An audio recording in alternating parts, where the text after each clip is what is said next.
So we're back with another tier list. This will be for the September playtest, which is coming up very soon. Now with this playtest there will be big changes to items. The equipment system is overhauled, where all of the equipments will have upgrades when you get to the blue tier, and you can choose between the three different of them.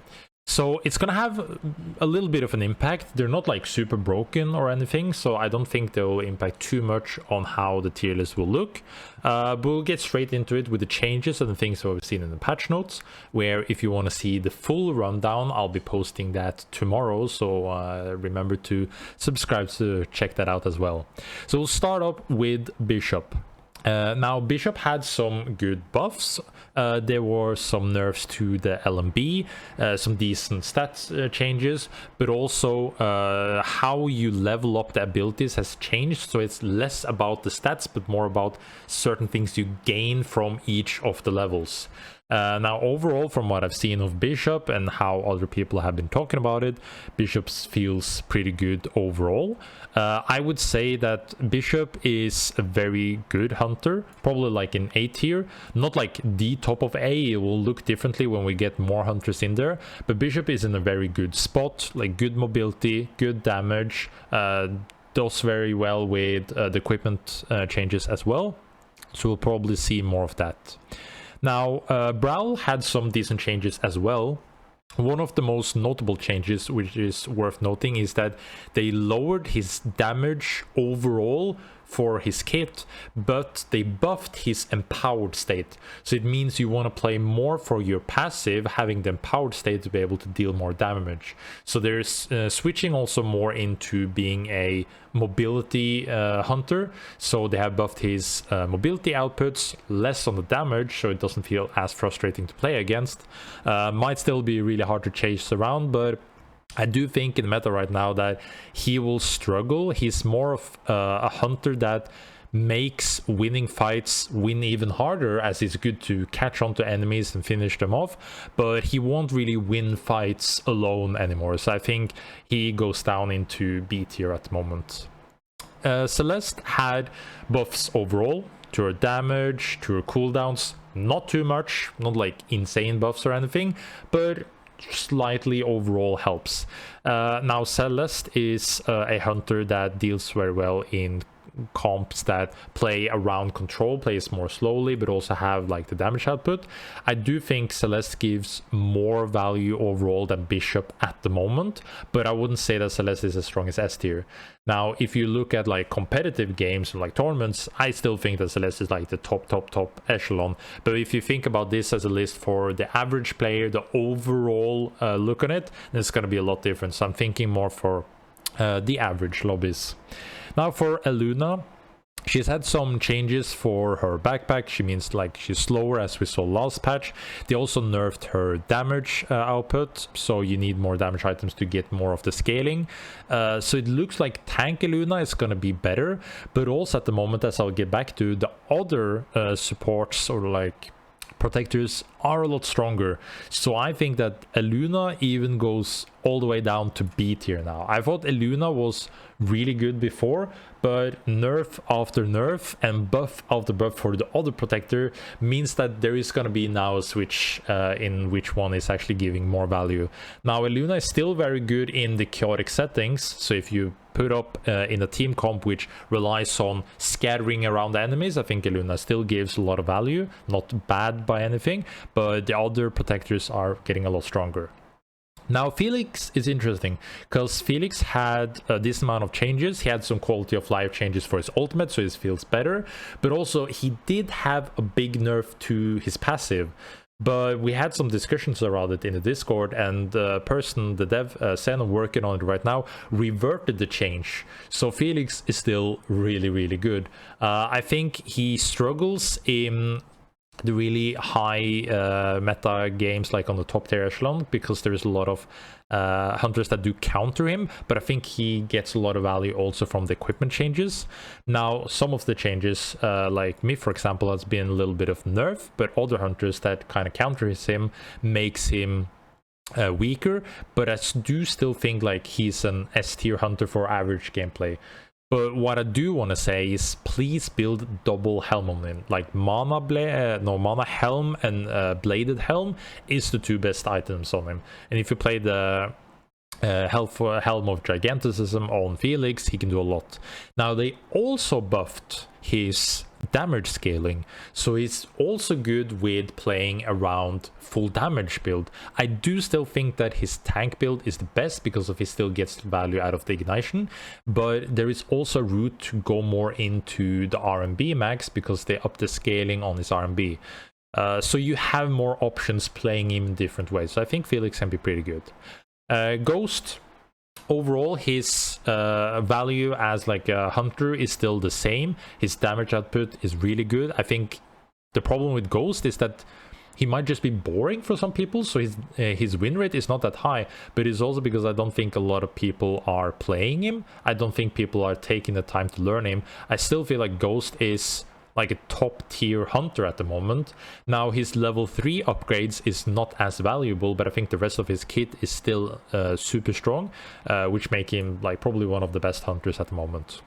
Now there's not like an insane gap between S and A tier, but they're still like pretty strong overall. Gunner, sadly, like they're still experimenting with him. They're still giving some changes here and there. I see some promising changes with his barbed wire, but also just in the nature of how he works and how slow he is, I think he gets super abused in most areas unless you're like building properly around Gunner to have a team comp. I think he might like probably be the only C tier at the moment. I would really not want to play Gunner. I think he needs more help of the controller elements. Like he's a controller, but he doesn't control as much as you would want compared to other of the hunters like Celeste and Void. So I think he still struggles a lot. Now Joule had a lot of quality of life changes, some good buffs here, some slight nerfs. I think Joule is still really good. I think Joule might be probably better than both Celeste and Bishop. The changes are like okay overall, but I still think you get a lot of value from the stack ups, even if people can notice it easier now with the sound effects and etc. Then I still think like the damage outputs that Joule gets in the meta right now, and also thinking about the hunters in it, is pretty good for her.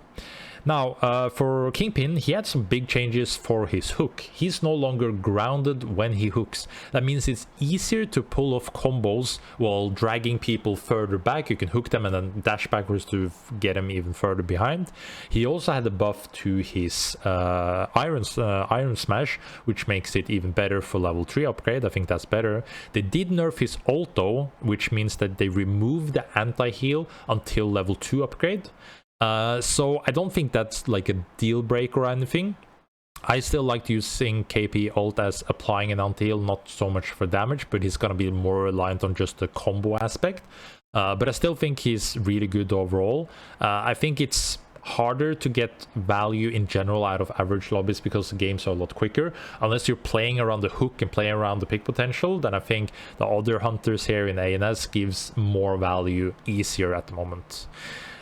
Myth has had some changes overall. The LMB changes wasn't really well received by the community. It feels worse to use. Also, Myth is one of the hunters which feels really bad on ping, like her damage output is actually worse because of the delays on attacks. They have also removed the execution damage. They have removed some of the poking damage from Rain of Arrows. I think Myth is still a very good hunter overall, like very versatile, as I said earlier, jack of all trades, master of none, so it fits around in comps overall. I would probably say that KP is better than Myth at the moment. Myth is kind of a counter to KP, but like if you look at the value and what you get overall, I would still say that KP is slightly above. Myth is still a good one on A tier. I don't think she got nerfed enough to put it down to B tier, but slightly less behind on A tier to what she was before. Now, Oath is a funny one. So last time I talked about Oath not really being that great because of his kit and how it worked. Now, one of the things that happened last patch was that he got a hidden change. Like 2 hidden changes, and then he suddenly was super broken. Because earlier, he could not charge up his hammer and dash at the same time. suddenly, without telling us, he can now do that. So Oath became probably the best hunter on last patch because of a hidden change that very few people noticed. And when people got aware of it, a lot of people started picking it. I still think that Oath is super good. They did make some changes to his ult. It's slightly nerfed, but the value is still super high. They also changed how his weaknesses is on the back count, but I still think with the how you play him and the damage output and the teamfight aspect, I think, like, honestly, Oath is now up in S tier. I would probably say even over Felix, because I think Oath is really good against Felix, which means that puts him a little bit behind, but Oath is super good at the moment. Now, Shiv, some more nerfs. There's like slight buffs to, was it the LMB and the RMB? No, the RMB and the L shift. The Q and R is nerfed. I think also Shiv in the general aspect of the average lobbies is really strong hunter, but her damage output is not as high as other hunters, which means that you need to really be on the top echelon of mechanical level to get the output of it. So the better you are on Shiv, the more output you get from her. But like if you are an average player, I think it's harder to get value out of Shiv than other hunters. I would probably say that she's probably better than Elluna still, but honestly down to B tier overall. It's easier to get stuff out of the A tier hunters than the B tier. You need a lot more skill, so the pure damage and stat numbers doesn't bring them up. Shrike has had some changes overall. They nerfed her shift.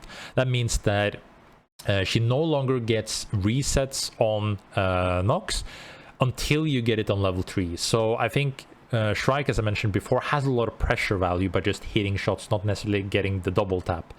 But I think Shrike with the changes means that it's easier to abuse her. The damage output is still really high. She's probably going to be really good in average play. But I would probably even put her down to B tier. Still a lot of value if you are good, but easier to abuse, easier to deal with at the moment. Void as well, very small changes, some decent buffs here and there, some changes. He now gets a shield on his level 3 empowered, like on L shift. His RMB deals more damage level 3. He has some good quality of life changes. I think again that he's really hard to play in the average lobbies. He's more aligned on having a team comp. Now if you're playing a team comp around him, and if you're playing it in a team setting in competitive environment, I think he might even be S tier at the moment. But for average play, I think it's really hard, but his value as stat value is still pretty high. So the stat value I would say is up to AS tier if you look at how you play him, but he's really hard to play, like probably one of the hardest hunters to actually master because of the lack of mobility, but I think he can get a lot of value. Flow as well, I mean Zeph, sorry. Zeph is really strong. He got some buffs to his healing. His ult damage output is also higher.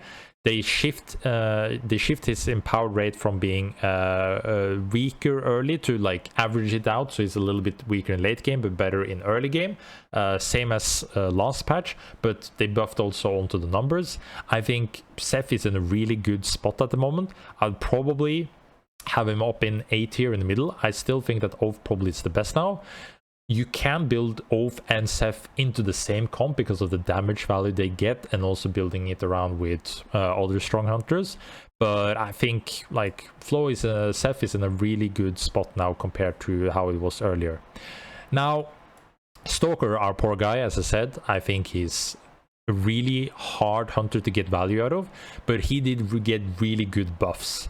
Now, again, I think Stalker is in the same boat as Shiv, where the better you are on the hunter, the more value you get. There is a lot of skill you need. But also, you need chaos. You need people split up. So he's more dependent on the environment you play around him. But with the damage output he gets, I think he fits very well in average lobbies, but it's really hard to play. I would probably put him all the way up to top of B tier. I think he is in a better spot, but he's hard to play, hard to get the value out of. So I'd probably not recommend him unless you want to one trick him. If you one trick him, you learn him, you get the ins and out, he can feel better than what he is, but it's also really hard to play. But yeah, I think that kind of rounds up. I'm gonna double check if there's anything I would like to change overall. Now for now, this is for average lobbies overall. I do think I'm pretty happy with how things are. I would say like you can of course make some slight adjustments here and there for like back and forward. I wouldn't be super strict on the order of B tier or the order of A tier, but all of the sections are pretty set on how strong I think they are in the current meta. So I hope you guys have enjoyed. Stay tuned for the patch notes rundown, which will also come out soon, and I hope I'll see you guys in the playtest.